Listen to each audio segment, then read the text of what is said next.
And so, this is me, the Grand Duchess Rasmus Gunins. I'm going to continue on my racism. And so, are we racist ourselves? How do we find that? Why should Africa find hope in us? What are we doing to improve such conditions? And why aren't we investing in countries of large resources? As I said, the lease on Africa has not expired. Is it a 1,000-year, 10,000-year lease? Surely the 100-year lease on Hong Kong in Britain, established and proven, and Hong Kong given back. How do we establish our freedoms and treating Africa as a second-rate issue? That's like saying, nigger please. That's not the word I want to use, but that's the connotation behind it. If we look at all the issues there, the poverty, the crime, and the instability, we'd be more concerned about general human standards and condition, then Africa is a failure. A failure. And so the UN Secretary General, sure he should look at it as a failure because of the standards.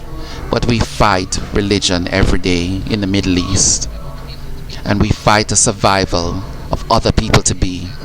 So who is racist and who is good? And what is the real control behind our intentions?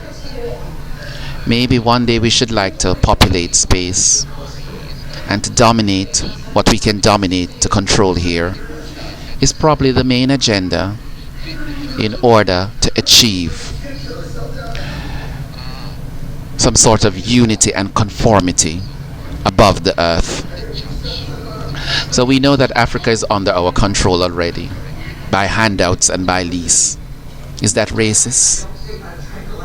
If that is the policy, then who are we to judge that term? How do we become better than ourselves? Smaller than the crowd and greater than the room, because all we do for now is the silver and the golden of most things, but what we're looking for to gold and to silver is not truly and genuine that should be represented as decent human beings. Look at the issue. We talk about the literary exam, a simple little signal, a simple makeup artist, a simple racist could skew you. Signal mean they're government operatives. Simple makeup. And whoever want to be blighted is blighted. Whoever can be recorded is recorded for their ends, not for your beginnings. And so I made that video. Where's your starts? Where's your beginning in this issue of racism? We use technology, protocol and standards to be racist, and we're unaware of what racism truly is.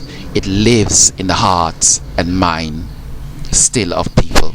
So please don't use Paula Deen as one example. There are many people in government, in cyber security, cyber awareness, the signal group in the military, that deceive veterans all the time. We have the scandal of the sexual assault cases. We don't know how much is hidden because the same signal sleeves, meaning Colonel Stop is but a signal. That means I could be a maker's office, I could be Colonel Stop, you could be Colonel Stop, anybody could be Colonel Stop in order to deceive, to skew, and to be racist. So be careful how we label our neighbors. Be careful of the smiles that deceive you. I wrote something of deception and freedom. We were never deceived on our independence as a nation. They wanted to deceive us, and we threw it out over the Boston Harbor. It's time, America, for us to throw out some of these people at the top, Democrat or Republican. Let's throw them aboard. This is Misa Grand Duchess Rasmus Coden. Have a good evening.